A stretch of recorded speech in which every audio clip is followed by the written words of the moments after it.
What is up, everybody? Welcome in to another edition of Home and Home with Chase Thomas of the Chase Thomas Podcast. Appreciate you guys tuning in this week and always. We've got this one went a little long. We had some catching up to do after the winter break, so you'll get to hear us break down a lot more than sports. But make sure you hang on as we do get into the meat of the episode, talking transfer portal, and then of course this 2024 basketball team who played Florida last night, or tonight as I'm recording this. We make sure you guys go like, subscribe on YouTube. We appreciate your support. Share this if you will. Share with your family. You didn't get your parents a Christmas gift? Give them the gift of this episode. Send it to them. They'll appreciate it. The greatest gift you can give, in my opinion. Hope everyone had great New Year's. Good Merry Christmas. Enjoyed maybe time off work, time with family. Appreciate you guys tuning into More Important Issues and Home and Home with the Chase Thomas Podcast.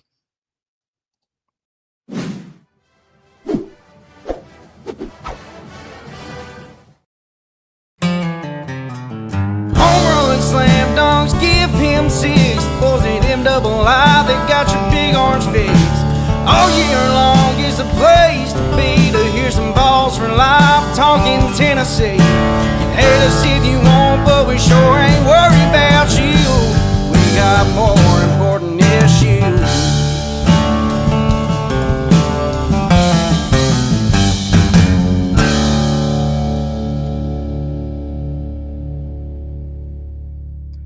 Welcome back to another episode of this new series, which I'm not a planner, I guess is the best way to say it. It did take a little bit of hiatus for the holidays, but we are back with Home and Home. Joining me, Chase Thomas of the Chase Thomas Podcast. Hope you had a good Christmas, good New Year's, all that. It's good to see you back. It feels like it's been a lifetime. It has been a little bit of time, but it's also kind of good that we got like these 2 weeks, because it's weird when Christmas and New Year's falls on the middle of the week, because it just throws everything, like not just our pods here, Caleb, but it's also just like our life. We don't know what day it is for a solid 2.5 weeks during this time when Christmas and New Year's fall in the middle of the week, and you have college football playoff games, and you're like, wait, are they playing at 4:00 today on a Thursday? And the time is just a weird concept those last 2 weeks of the year. So it was a good recharging time. So it was a good holiday. Got back to Atlanta, got back home for a little bit, and now we're back here ready to rock. But I will tell you, I don't know if you're like this, I do like my routine. So getting back on my Monday through Friday grind and knowing what's on the docket here and being like, oh, it's Tuesday, we got More Important Issues, Chase Thomas Podcast crossover on Tuesday night. It's nice. And Tennessee basketball right after this. It's good. I like the routine being back. Oh, for sure. And then I'm not sure if you experienced the same thing. I had like 6 Mondays in that 2-week span where just every day back to work, we just were doing whatever. I was like, it's Monday. It feels like a Monday. It was brutal. We made it through though. We survived. The holidays are supposed to be relaxing. They're not really when you think about it. It's also just crazy to just say like 2025, Caleb. I mean, we're older gentlemen in the podcasting space, I think, a little bit. Like I turned 34 this year, and I don't know, just 2025 just sounds crazy. Like I graduated high school in 2009, and it just doesn't feel like that long ago. 2009 was, but like, man, it was, unfortunately. It was a long time ago, man. We're getting up there. Like 2025 is just a crazy thing for me to write down and sign stuff where I'm like, oh my goodness, like 2025 feels, I don't know. It feels like we're very, very far in the future now. And I remember I used to be like 2025. It's like that whole Phil Dunphy thing from Modern Family. I don't know if you watch Modern Family, but he has a whole thing about 2025 in one of the episodes years ago. And now we're here. And I don't know. 2025, I don't know if anyone else is like that, but that's how I am right now. I am. And I've watched a little bit of Modern Family. It's one of those shows that I think if I'd gotten in early, I have too many shows now. So I can't really start new shows and be into them. So I watched a little bit of it, enjoyed it, but I just can't grind on it because. Are you a reality television person at all, or no? I'm not. I did get into for a while. I've always liked Survivor. There's just too many seasons. I can't really like keep up. I don't care anymore. Similar to the only reality, like, because that's reality, but it's a game show, so it's a little bit different. Definitely reality. No, it qualifies as reality TV. No, for sure. But like when you watch like it's got more of a game show aspect to it than a lot of reality shows. Like even like Big Brother, I watched a little bit of it. It's not it's more about reality than it is game show. Like it obviously there's game plays inside of it, but Yeah. it feels like more of like let's lock people in a room for a month and see how it plays out. But then Below Deck, I love Below Deck. I've heard of that. What is Below Deck? It's they work on like seasonal yachts, so they have different like visitors every week. So they're always it's some interesting crowds that they get, and then some interesting people that are seasonal workers that are working on mega yachts. That they're interesting people. And actually, I'm blanking on her name, but Sandra Bullock played her in the Blind Side. Michael Oher's adoptive mother shows up in like season 3. Yeah, she's a character.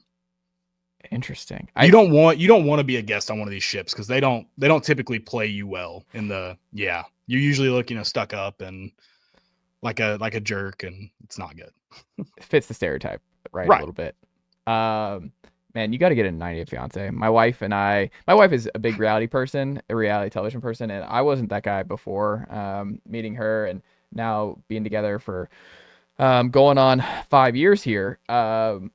I'm a reality television connoisseur, and let me tell you, Caleb, 90 Day Fiance is just top notch. I could watch 90 Day Fiance every day and never get bored of it. It's just it's so addicting. Like I can't stop watching it. Like Love Is Blind is gone. It's over. The Ultimatum over. They've lost the plot. It's too far gone. It was good at the beginning. It's over. 90 Day Fiance, it doesn't matter. They could do that show for 30 years and it's still going to be just as good as it was because these relationships are crazy and it's great. I love 90 Day Fiance. It's a great escape. I highly encourage Vol fans. If it doesn't go the Vols way tonight in Gainesville, you know what you want to do? Pop on 90 Day Fiance Last Resort for an hour right after. You'll feel better. I promise. It's been on my TV before and I just can't. I don't know. I also just don't love reality TV, so I was shocked that I got addicted to Below Deck. I mean, I would watch it on repeat. I was shocked. Yeah, because I normally that stuff I just get really. I was right there with you, man. Exhausted. And then one day it clicked. One day it clicked, and I'm like, I get it. I get this. Have you been on any reality TV shows subreddits? Have you gotten in that deep? No, I don't really, because I don't really do I love reading like movie reviews after things I see. Like I love documenting my letterbox and keeping up with that, and then I read a lot of film reviews. I don't really dive into a lot of TV show stuff. Like I was diving down, we watched Juror number 2 over the weekend. I don't know if you've seen that on Max, the Clint Eastwood movie.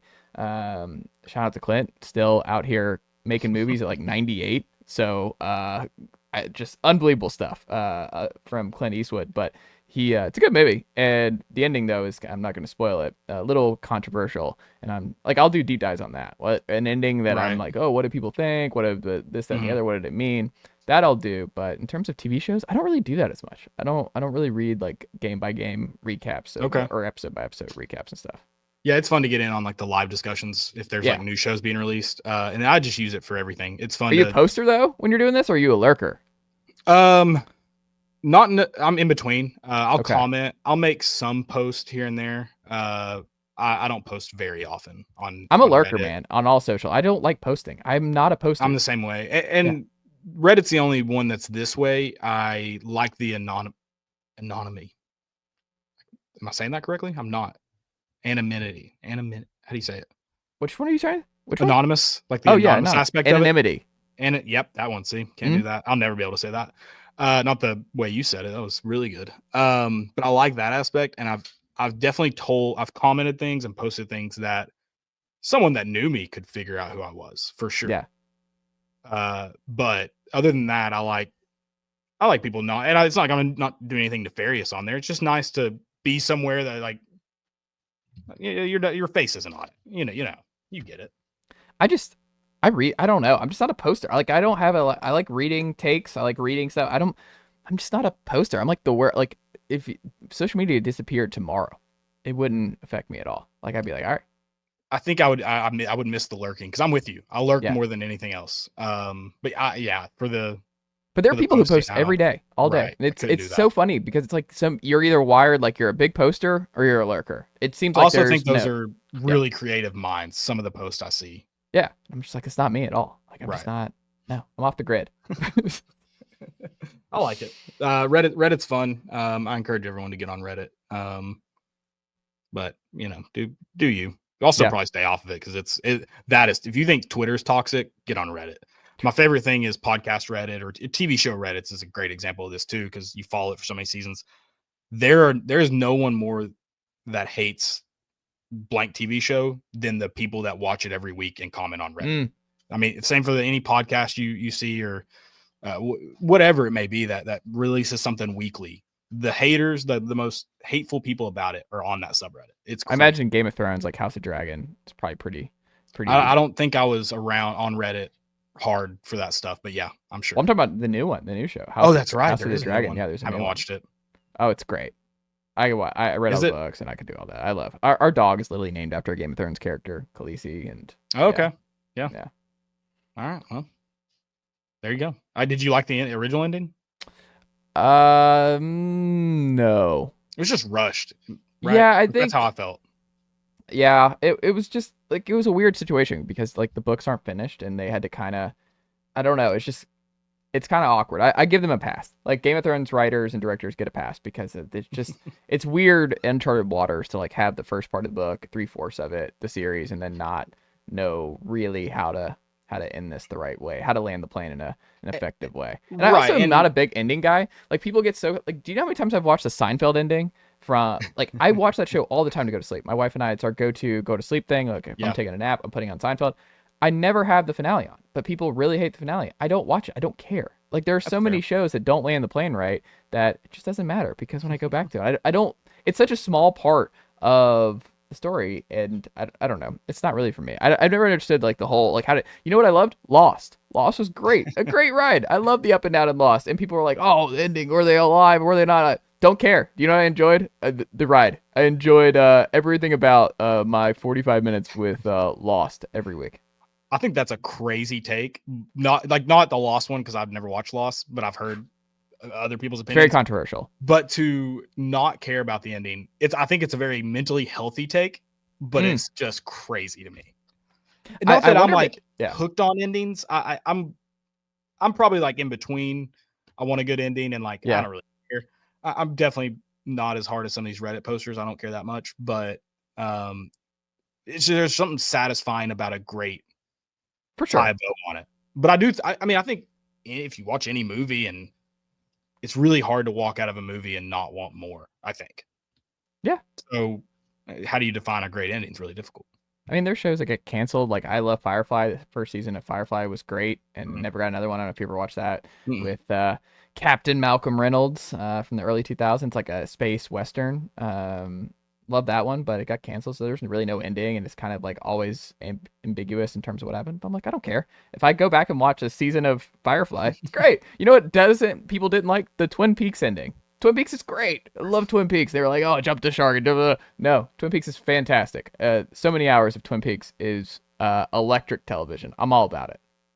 Yeah, fair. And I think going back to Game of Thrones real quick, I know we've lost the plot in this episode, which is fine. We're coming back from break. We're working on. We're reconnecting here. Right. I think Game of Thrones lost, and this is where you could tell the same writers obviously didn't carry over.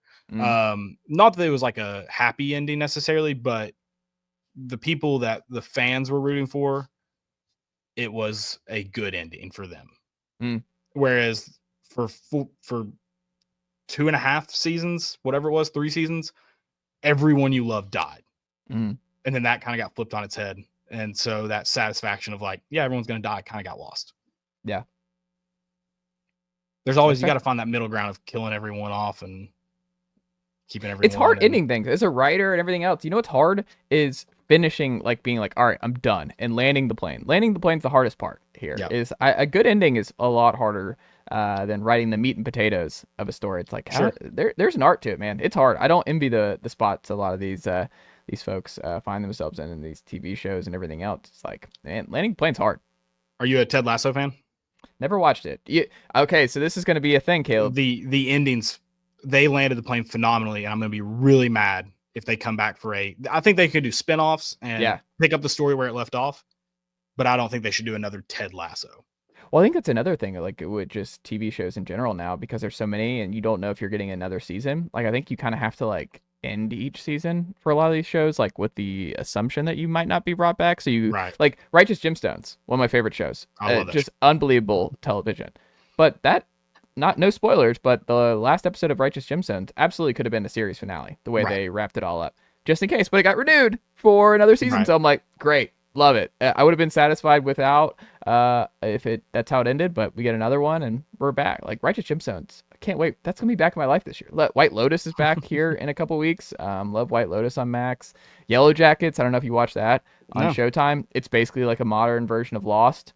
Wife and I are stoked for that one. I think that's back in February. It's been like a year and a half. Oh yeah, like if you need some TV recs here, Caleb, I got you covered. I'll take some. I watched a lot, and I've gotten into watching like old shows. I watched Seinfeld for the first time like 2 years ago. I love Interesting. Seinfeld now. It's one of my favorite shows. Do you watch Curb? Curb. I don't know what it is about Curb. I can't get into it. Like How far? I have you like gotten, it. though? Consecutively, probably just like 4 episodes, but I've jumped You gotta around. keep it. You gotta give it more time, man. Curb is. Well, I've been reading about it, and I'll read about a really good episode, a really funny episode, and I'll go and watch that one. You can do that. It's one of those and shows you don't really need to be in order. Right. There's no story really. It's just Yeah. Larry David's life, and It's like if George had his own awkwardness. show. It's Right. It's George having his own show. It's pretty great. I love Curb. I love it's not Curb. bad. It's just one of those shows that's hard for me to really get into. Interesting. Okay. Yeah. It's my kind of humor, but I Love don't know. Curb. Yeah, Larry David's good. Larry David. I think he's probably someone I would hate in real life, but Interesting. he just doesn't seem kind of just like I don't like crass and rude and arrogant. I don't and- think so. I think it's Really? a character. I don't think that's really Larry David. I think he's likable. I think he's just eccentric, right? A little Okay. bit like he's a little eccentric. I don't know. I think Larry's fine. Maybe so. Maybe I'm wrong, Larry. If you'd like to come on, and I'd be happy to meet you, absolutely. and we could just iron Larry this out. David loves the balls, as many know. Larry David on the balls is Big exactly big what we ball need. fan. He's a big sports guy. I think he went to Maryland. Big Maryland guy. I'll bridge this gap into Tennessee fandom. Me and my friends have had this discussion, and I think like a guy like Morgan Wallen is a great example. And I think of a guy who's a huge sports fan, but like his life would suck as a sports fan because he performs on the weekends. He never gets to really go to games. We were talking about Keegan Michael Key was the guest picker at Penn State. I was like, and I don't know where he falls, like ABC list celebrity, but like a guy that doesn't really do a whole lot outside of like Monday through Friday, probably shooting and taping. He can go anywhere he wants. He could follow Penn State to the ends of that. Is the kind of celebrity I would want to be. I don't want to have to be traveling across the country week after week for movie shoots or appearances, or a guy. Nate Bargatze is a great example right now. A guy who's blowing up. Yeah, he got to host SNL for the second time, but at what cost? He missed Vanderbilt beat Alabama. For me, if I'm a Vanderbilt fan and I miss that, I would never forgive myself. They'd be like, yeah, but you hosted SNL. I don't care. I'm a bigger Vanderbilt fan than I am an SNL fan. Like, I do not care. I honestly kind of respect the Vanderbilt lifelong fans. Like, Yeah. that's just tough, man. Like, Right. that's tough. And you're like, you finally get that moment against Bama. And like, if you missed it for something like a wedding or hosting SNL as one does, like, that's a punch in the gut. But also, like, man, more power to you for putting up with the many years of losing. Like, it's just, I don't know. Like, I don't know how. I don't think I'm built like that, Caleb. I don't think I could have watched like all 12 games so many years in a row. Y'all are, it's a little bit different for y'all because y'all are tailgating, y'all are spending the day getting amped up, getting it's ready. Heart and soul. Yeah. I mean, Right. we're Like, doing it. I don't know how you can be a heart and soul Vanderbilt football fan. Like, maybe I now don't- they're I turning don't the think corner a you little bit, can. but oof, I think you can tell yourself you are, but I don't know if you really can be. I don't know. right? Right. I just- I don't think. But is that where are you on that scale? Is there a level of fame and fortune that could quote unquote buy you out of your fandom? Like even Peyton Manning, think about it. Like he's a big Tennessee fan. Obviously, he's a Tennessee fan because he was a football player. Yeah. But I mean, how many games has he missed that he probably would have liked to be at? But he's, going from Indianapolis to Jacksonville the night before. That doesn't seem like a fun trip to me. I don't know. Oh, 100%. Like, I'm not a big, I'm a big introvert. And I think that's probably a misconception that people have about us doing podcasts and talking and doing that kind of thing. It's like, oh, obvious extrovert. But no, I'm definitely more on the the introvert side. So for me, I like traveling is exhausting. Going out, being social, and all that kind of stuff. Like I have to pick my spots there. So for me, I would definitely want to be a low key. I guess probably the Bill Simmons route, where you're just Sure. like you can like, yeah, you might like that's a pretty solid celebrity area where like you live in LA, you get to watch all your teams in the best time zone where games are over early, and if you're on Saturdays, like Tennessee kicking off some days at 9 a.m., have a cup of coffee and like that, like get it out, like Yeah, I couldn't do I think that. it's pretty nice, like it's pretty chill. So I think could that would not probably be be in my Knoxville though. That's my thing. Like I'd want to be in every week. It'd come on at 9 a.m. But yeah. I wish I was there. See, I'd be okay. Like I'd be okay wherever. I'm more. I don't know. My wife's originally from the West Coast. Like I don't know if I'll end up. I don't know. I don't know. Yeah, this is your. Are you giving us that you'll be the Bill Simmons soon? Like you will be out there No, on I mean Spotify. I love that. And... I mean that'd be cool. I'm here for it. But I think I don't know. I really like being able to be in the comfort of my own home and having my notepad, taking notes and watching the games, and I don't know, and just chilling out. Like that's what I'm gonna do here after the pod is get ready for that.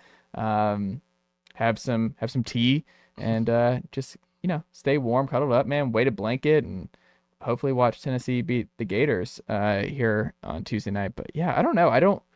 That stuff Okay. doesn't really interest me. I'd like to continue to be low key. I'm a pretty low key person.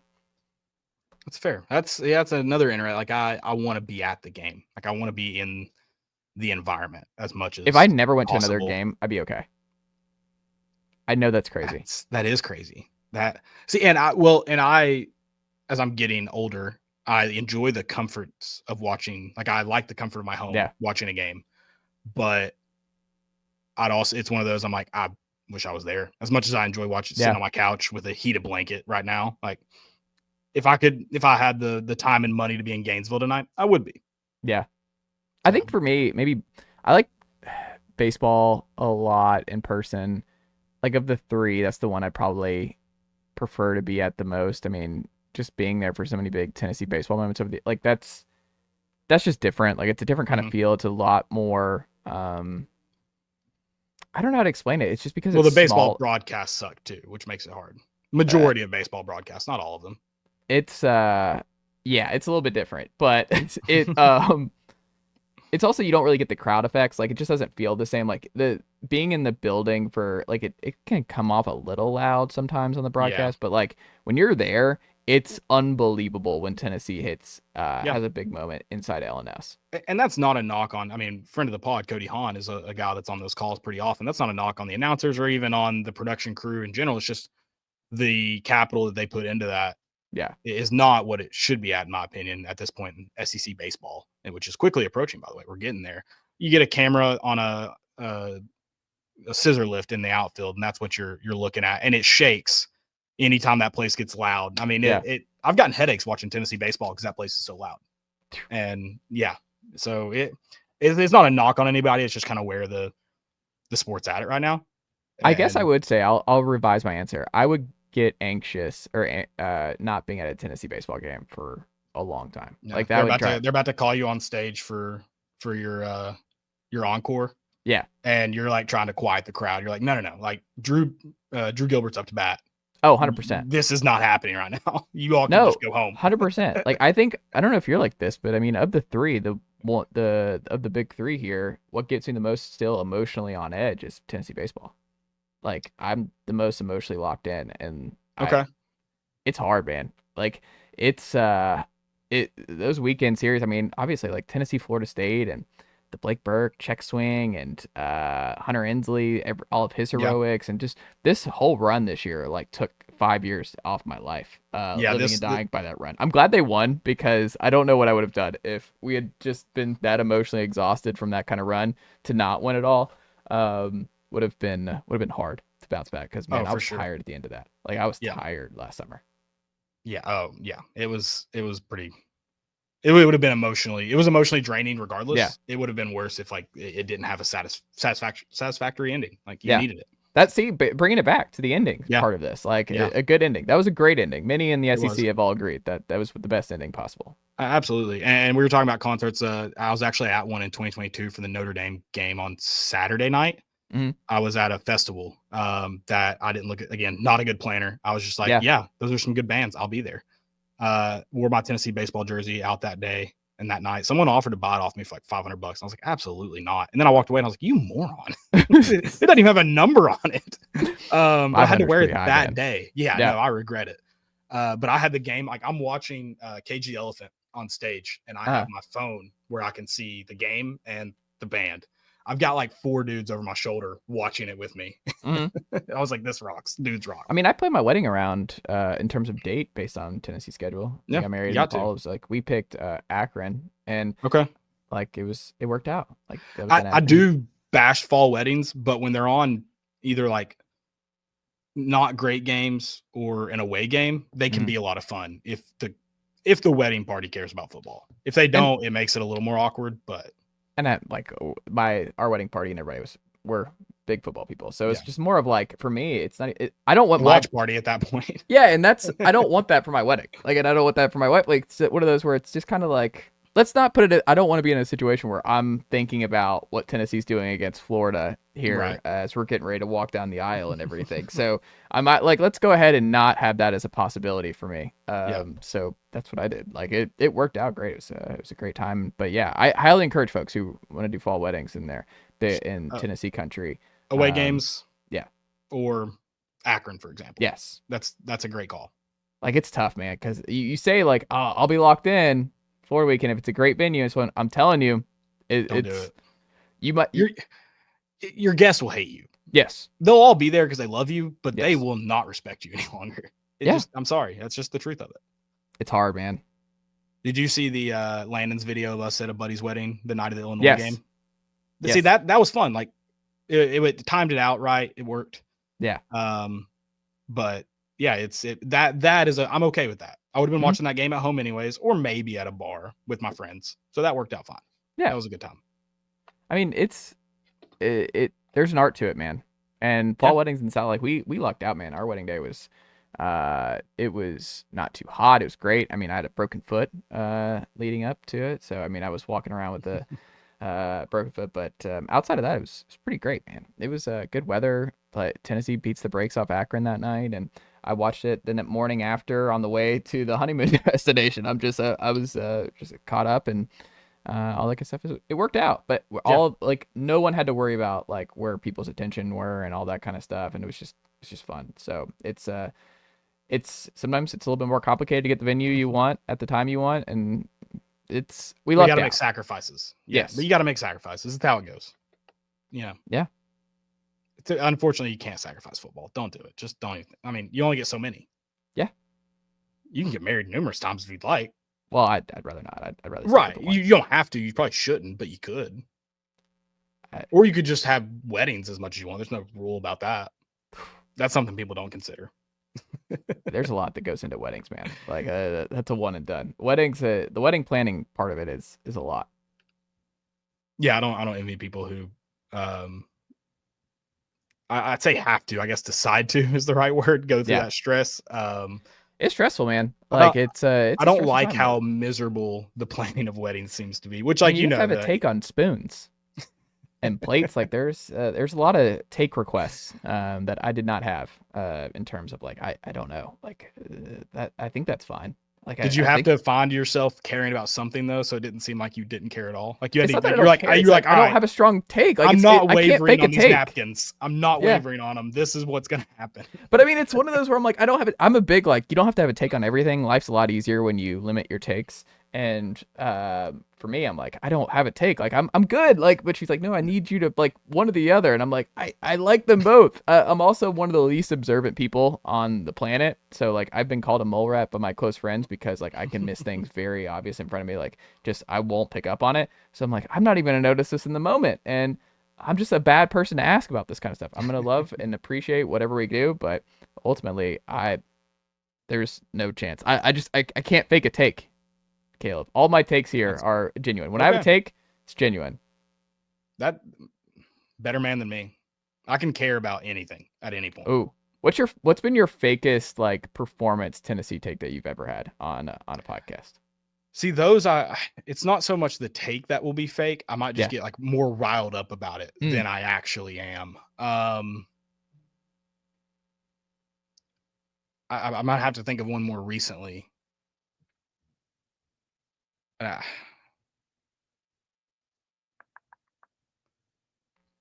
I I guess one that I was more riled up about more recently is I think we joked with you about the Tim Banks apology tour this year. Yeah. And immediately after the Ohio State game, I was like, load up the buses. It's canceled. We're done. And I was disappointed with how the Ohio State game played out, with how the Georgia game played out recently as well. And I thought he did a poor job. I think overall his body of work is still solid. Well, I still like him. And yeah. so I think I got riled up more about that just in the moment of the loss. And like, it's not funny to be neutral. Yeah. And so just to the comedic aspect of like, no, like we're done with this. We're back to riding at his doorstep. It's funny, like the Tim Banks stuff.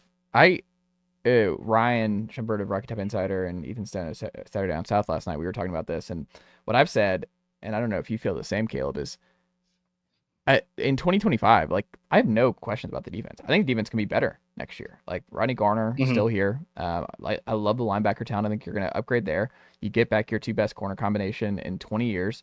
I think they're going to be better at safety. I think they're going to be better at star with Boo Carter a year older. Like I don't worry. Like there's been a lot of offseason of like, oh, we got to get better at DC and move on from Tim Banks. And I'm like, I think the defense is going to be fine again. Like, I think the defense is actually, I have no concerns about where the defense is going to be in 2025. Like, I think Tennessee's defense is going to be really good again in 2025 and maybe even better than a year ago. All my concerns are offensive related. Like, all my stuff is offense. I would say the bulk of it. I agree. And as a whole, I think the defense will be better. I want to see Tim Banks be a better coach in certain scenarios. Yeah. I want to see, I think we've gotten better about not playing soft in third and mediums, third and longs, like not giving up the first down markers. I think as a whole, but then you get into Georgia and Ohio State, and I'm not convinced we ever put a linebacker into a blitz. Like it was just, it felt ill prepared, and maybe it's one of those things like everyone's got a plan until you get punched in the mouth, and we got punched in the mouth, and the plan didn't execute after that. Like we saw Oregon, they got blasted by it same way. Sure. I mean, they have more talent and everything.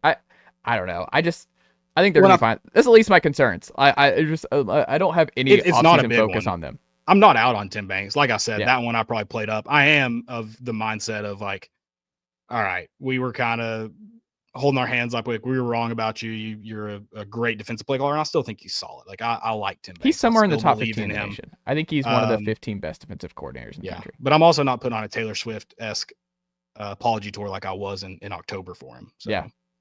I also just like it could be worse, man. Like you could have look at how long Lincoln Riley kept Alex Grinch at USC and set them back. Yeah. Look at Dan Mullen's attachment to Todd Grantham at Florida and what that was. And like, I don't know who Heupel would hire to replace Tim Banks. I think there's a strong possibility it might not be better than Tim Banks. So I mean, be careful what you wish for in terms of moving on from Banks, because for me, my concern is offense. Like my concern, everything about 25 is, I think what fans have kind of forgotten. I don't know if you feel the same, Caleb. It's just that like this is an offense that got shut out in the first half for a month straight. Like this offense was bad passing the ball for the majority of the season. Like it was just bad. Like your tackles were graded horribly in PFF. You're losing potentially 4 offensive linemen, depending on what happens with Andre Carrick and his appeal.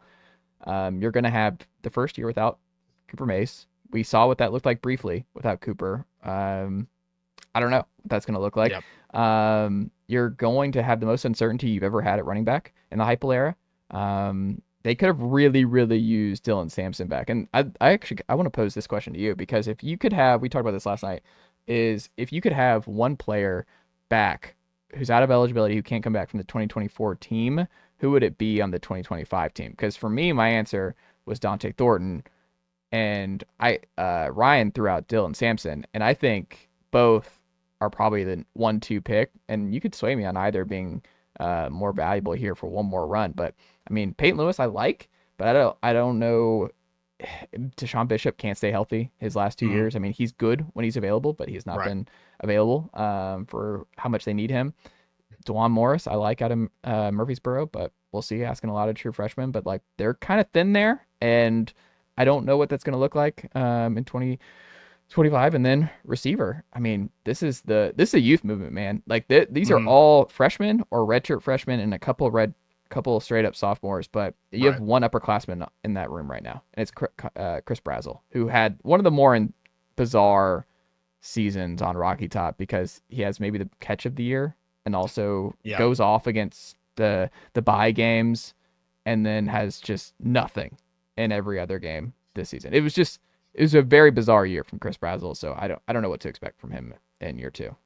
Yeah, and I don't know I think that's the hard part about this offense is the number one person to bring back just relies on so many other factors around it. Because I think the biggest thing, like getting Mike Matthews back out of the portal, or I guess never in, that whole situation was crazy, is huge. I think it answers a lot of questions in terms of depth, who's your starters, and then adding depth pieces. But I mean, are you sure it's huge?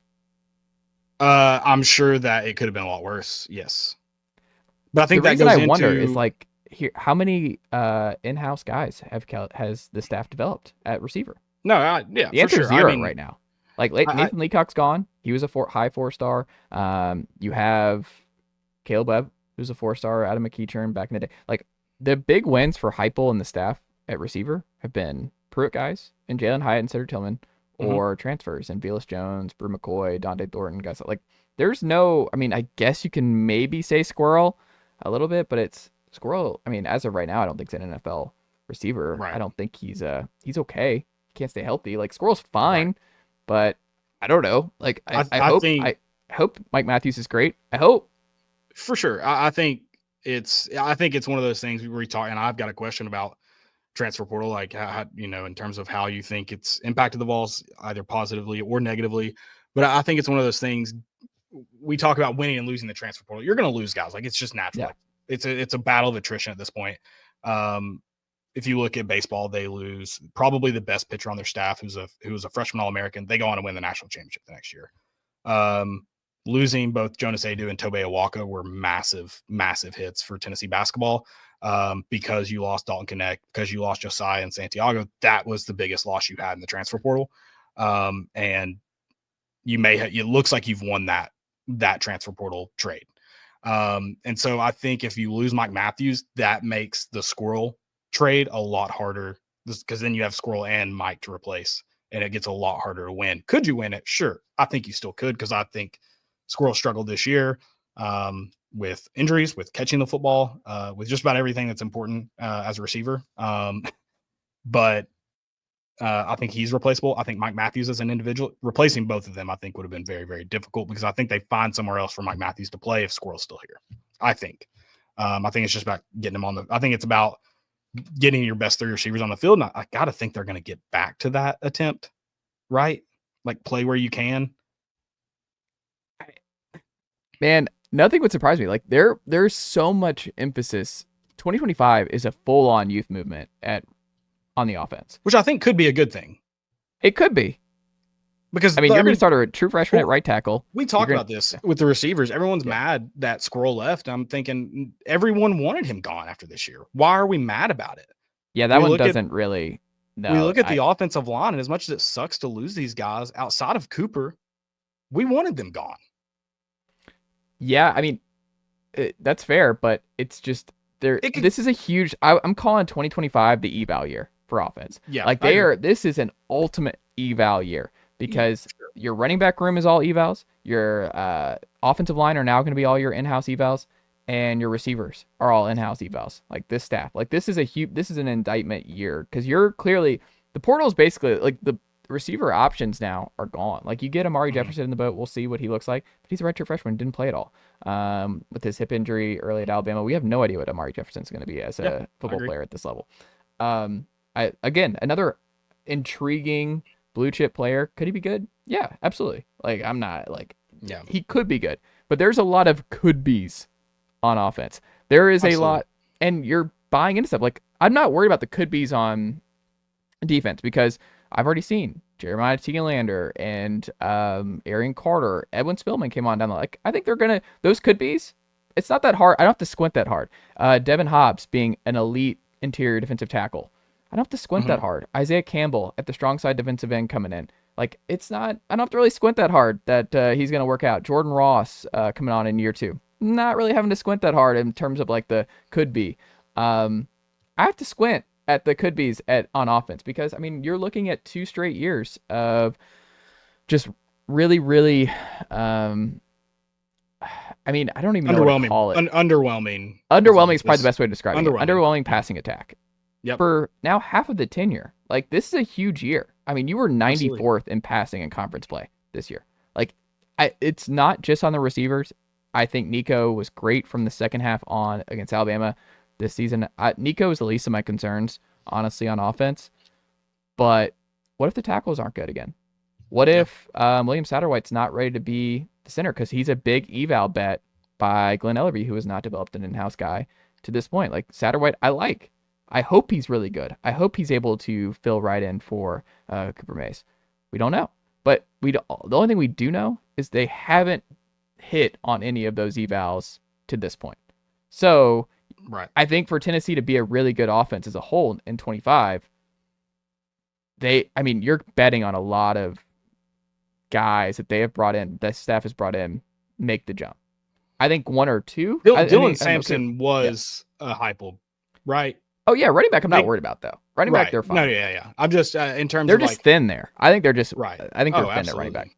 Absolutely. And I don't I'm not trying to sell it like 2025 is going to be great, because I'm with you. Like, I have so many questions. In fact, the whole Mike Matthews is going to come back because they're going to, they've talked and they've ironed out his, what his role is and what this passing game is going to look like.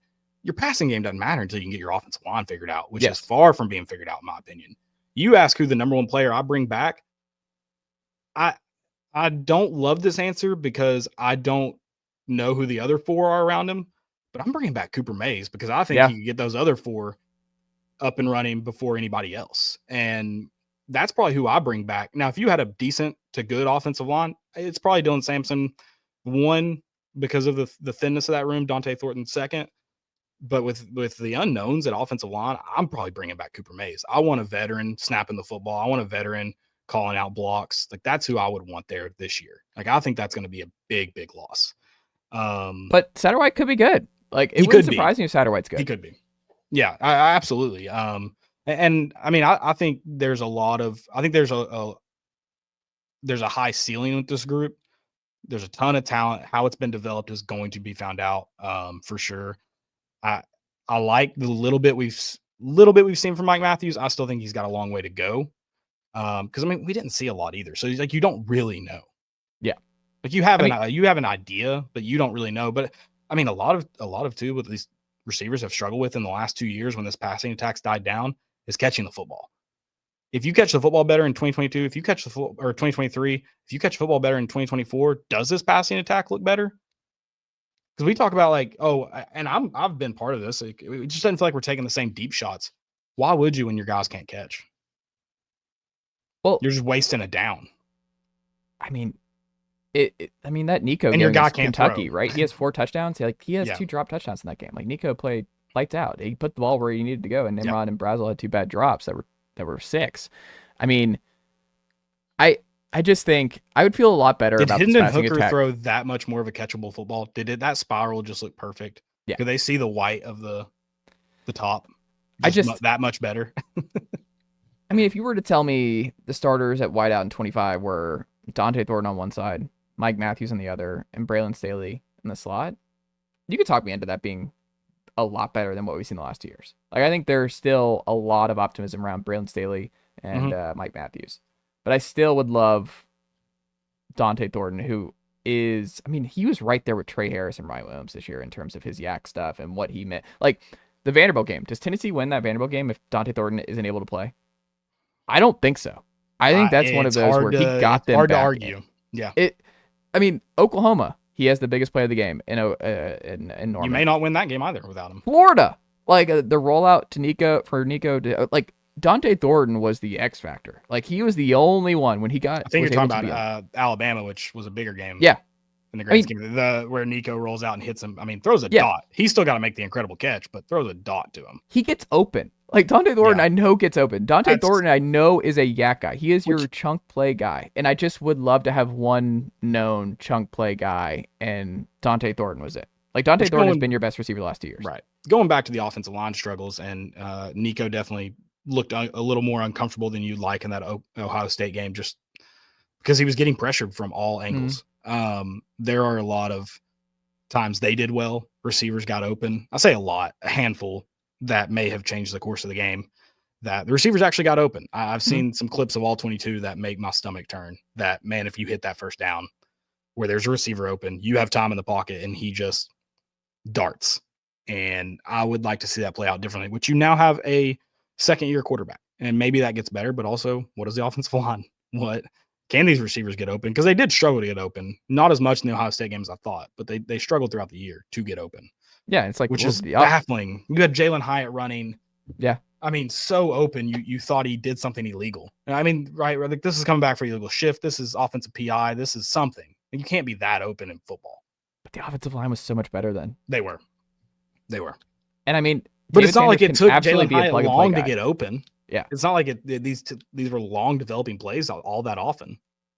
You had some of them, but there were times where the ball would get snapped. And just another thing, use motion. Even if it was a simple motion, bringing a guy in and stacking him on top of the slot receiver, having him run across the face of that slot receiver. It was like, I mean, they use different stuff, and you just don't see that very often. I am very curious. I mean, I think it's going to look different. It has to. I mean, we're going to see some Boo Carter on offense in 25. I'm curious to see what that looks like. What kind of packages they come up with for him. I think it would not surprise me if Mike Matthews breaks out as a really good player. Maybe they're not done in the portal. Maybe they get, like, once Ohio State wins or loses, maybe Carnell Tate gets back in. Comes home. Who could forget that when he was sitting behind home plate with Josh Heupel on a recruiting visit years ago at LNS. You never know. Maybe Carnell Tate is someone they jump into, and there's a guy that we don't know about that Tennessee's working on at the receiver spot. But I think it's such a gigantic year, but it's also what makes this fun to cover and write and watch. Sure. Is like, I'm not going to sit here and tell you I know what Tennessee's offense is going to do in 25. I just have to be honest and transparent about my concerns. Like, I think it's fair to be grateful of what Heupel's done through 4 years, and also be concerned about, hey, this offense, like, the passing game has to get figured out.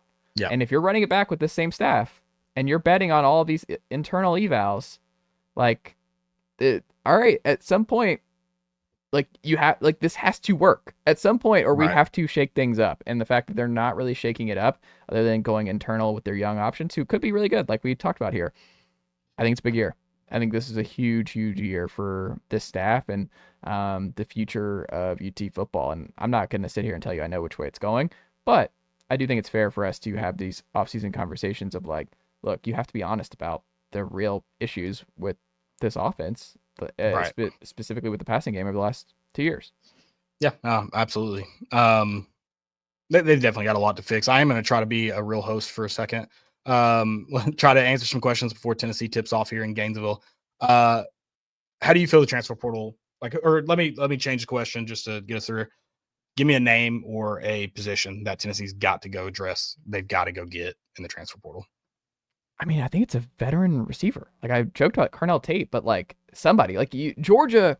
This is what's so frustrating is Georgia is bringing in 5 blue chip receivers, headlined by a 5-star, I think Tylan Taylor out of Indiana.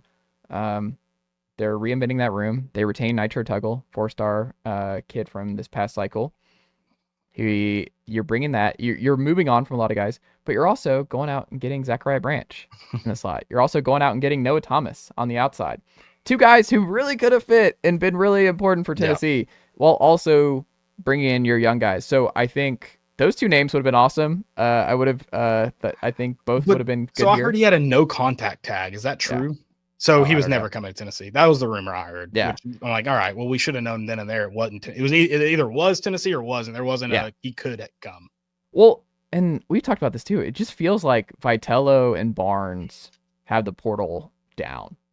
Like, they know how to attack. They know how to recruit their own guy. Like, they just have, like, they're assassins in the portal. And I feel like we're behind in the portal in football, th- and it feels like we're yeah. playing catch up with receiver. I mean, I don't know what you do at receiver now because the top 20 are Right. gone. They're all off the board, Caleb. Like so it's like whatever I wanted. Like Isaiah Horton from Miami, like that made sense. He has at least a track record at a Power 2 school of success, and he's now at Alabama. Like he was a Tennessee kid, and that would have been nice to get in there. Like Micah Hudson at Texas Tech, or there was a couple names that like stood out. Like, oh, I would like to get involved there. But to me, the fact that they're bringing Amari Jefferson tells me they're going young, man. Like they're running it back. So like what I think they need, I just don't think they're going to do it. I would love to be wrong here. I don't. It's just it's frustrating to see Georgia doing the thing that I wanted Tennessee to do at receiver this offseason. And Sure. yeah, that's just kind of frustrating. Yeah. I'm going to turn the page real quick to basketball. Mhm. We are in the meat of the season now, SEC schedule. How do you compare this team to 2023? Like what's like, do you even try? And I know I mean, it's I think going you to be do. I think they're better. I think the difference is they know this team knows who they are internally. All the roles are very defined outside of Dubar, I think, who's still figuring things out in his 8 to 10 minutes a night. But I think Dubar, what helps him is Cam Carr not being in the picture. So it's like you're going to get those 8 to 10 minutes. Like be ready. You just have to hit a couple shots, play decent. Cade Phillips has made the jump. He's an elite rebounder for his size. It's pretty wild what Cade Phillips has turned into. But Igor turning the corner. I think you haven't had a Swiss Army knife big like Igor in the Barnes era.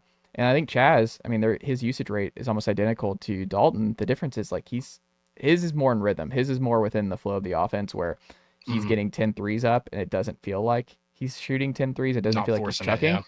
Dalton was like, dribble, like I'm ISOing. You felt Dalton's gravity. And I'm not saying this is a negative towards Dalton, but it was just more of DK. When he took 25 shots, it felt like DK took 25 shots. Well, and I think it's going to be interesting to feel if Chaz can have that takeover role when he needs to. And I do too, but you're going to find out in SEC play when those games where everyone on the court's struggling. And if you're going to be the guy, you got to be the guy. That's what Dalton could do. And that's what you need in March Madness. And so you'll find out in SEC play. I think the team around him is better, though, right? Like the team around Chaz is better than what Dalton had around him last year, I think. I as a whole, I agree with that. And I mean, they're going to be compared to each other all the way up until the 2024 team either wins the national championship or gets eliminated. I prefer the latter. No, wait, what did I say first? Wins the national championship? Yeah. That's the one. I mean, I think Zakai and Chaz just have perfect chemistry. And then Jordan Gainey's made the leap, and he's just a perfect combo guard behind. I think this whole team just makes sense. It's just not a fun thing to say out loud, but it's just the only thing that can really stop Tennessee is injuries. Like they're thin. Well, like the nature of the beast is now if they can stay healthy, they can win it all. But I mean, they're an injury or two away from disaster and a very different kind of season. Right, and that's my next question: is depth? Is that the biggest concern? Or I think one thing you lack in, which this is also a depth piece, but your only true ball handler, Jordan Gainey's coming along a little bit, but your only true ball handler that's going to bring the ball to the court consistently and be solid at it is Zakai Ziegler. But I mean, he plays 38, 39 minutes a game. Sure. Do you want that? I mean, that's going to happen. Like, this doesn't really matter. Like, Zakai's playing nearly 40 minutes a game. I'm a Zakai fan. He's, I think I've said it and I got like a big whoa. Like, he is one of my favorite Tennessee players of all time. Yeah. Not basketball. Someone was like, basketball? Like, no. Tennessee players of all time. And we might get him another year. Him and Jemai another year. Is that the rumor? Are they getting the? Yeah, like the fifth year. If NCAA that comes down the pipe. Oh yeah, everyone's getting it now. That's right. Yeah, and just doing 5 total for everybody. I would have liked that rule a lot more if Diego Papio was like, I'm transferring now. Well, like I love the 5-1 if it gets rid of the red shirt nonsense, where it's like you play your 4 and then you're out and you opt out basically of the season. And it's just let's just give everybody 5, and that way you don't have to worry about who's like just here's your 5. You got 5. And just play through the year, and that's what it is. Like, just because that was something that drove me nuts this year. It's like trying to keep track of who's redshirting, who's not. I still can't keep up. How many snaps? And then you have redshirt seniors declaring for the draft. I'm like, what? Yeah. What? You can't declare if you're just going. That's not how it works. I'm with you. Less confusing, the better. We are going to run out of here. We could keep doing this. It's been a good time. We'll be back next week on the Chase Thomas podcast. But until then, tell everyone where they can listen and read what you're doing. Yeah, absolutely. ChaseThomasPodcast.com for all of my previous episodes, information about the show and everything we've got cooking on the daily on the Vols. Apple, Spotify, wherever you get your podcasts, YouTube. For the good folks watching us on youtube.com/ChaseThomasPodcast, like and subscribe there. You can read me over at VolsHub.com, where I'm writing columns and all kinds of good stuff over on VolsHub.com. So go ahead and subscribe there if you'd like to also read my Tennessee Vols coverage, like I'll be writing about after Tennessee, Florida, right after we get off this call. Yeah, do it, guys. Make sure you're following along. We'll keep doing home and home. We'll be back next Wednesday. Will be the release date. But we are recording this on a Tuesday night, breaking the fourth wall a little bit. We appreciate you guys as always. Stick with us. We'll see you next time.